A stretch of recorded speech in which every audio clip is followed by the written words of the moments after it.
Jumpa kembali di channel DNA dengan saya, Diana Puspitawati. Kita akan lanjutkan kembali dengan sifat-sifat koligatif. Ini video yang kelima. Oke, sebelumnya kita sudah membahas penurunan tekanan uap, kemudian penurunan titik beku, dan yang akan kita bahas sekarang adalah kenaikan titik didih. Sebelumnya, apa itu titik didih?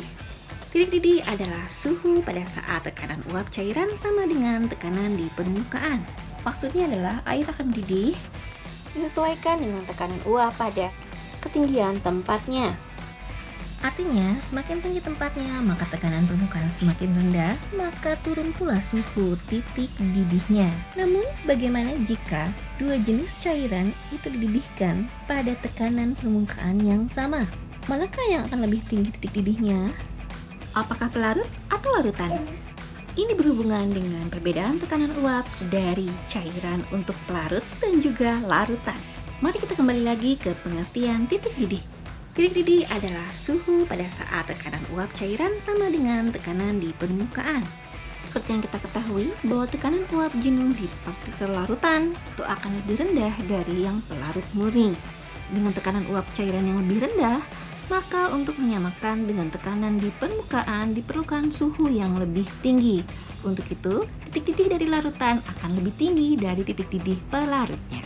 Maka rumus awalnya untuk sifat koligatif kenaikan titik didih adalah sifat koligatif yaitu kenaikan titik didihnya dengan simbol delta TB atau B ada boil adalah titik didih dari pelarutan yang lebih besar dikurangi dengan titik didih dari pelarut yang lebih kecil. Oleh sebab itu, delta TB itu akan selalu positif. Sama halnya dengan delta TF, di sini juga delta TB akan sama dengan KB atau tetapan kenaikan titik didih molar dari pelarutnya dikali dengan molalitas. Molalitas larutan itu juga bergantung dari jumlah partikelnya sesuai dengan pengertian dari sifat koligatif.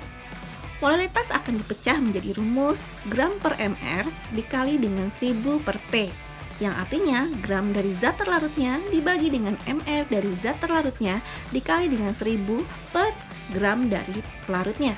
Sekarang mari kita coba dengan membahas soal perhitungannya. Apa kalian sudah siap? Persoalan pertama, hitunglah titik didih larutan yang terbentuk dari 4,39 gram naftalena C10H8 dalam 100 gram CCl4. Pengertian senyawa naftalen dalam senyawa CCl4 itu pertanda bahwa naftalena sebagai zat terlarut dan CCl4 sebagai zat pelarut. Zat pelarut bukan cuma air loh.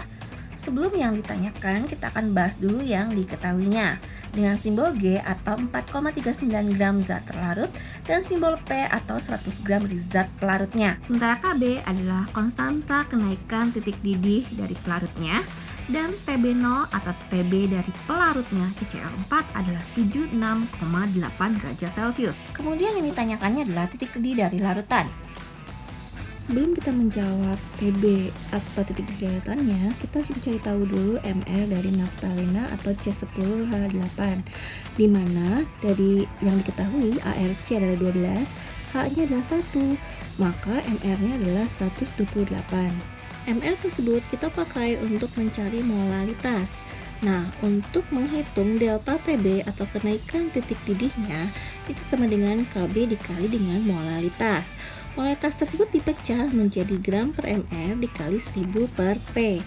Atau kita masukkan nilainya adalah KB 5,02 dikali 4,39 per 128 dikali dengan 1000 per 100. Maka hasilnya adalah 1,7 derajat Celcius.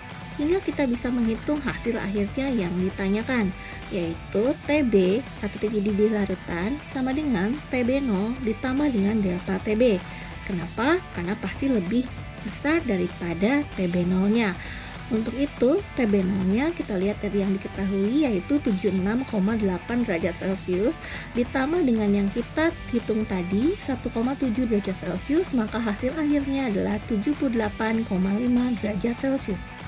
Bagaimana? Apakah sudah paham? Nantikan video berikutnya di channel DNA selanjutnya. Sampai jumpa!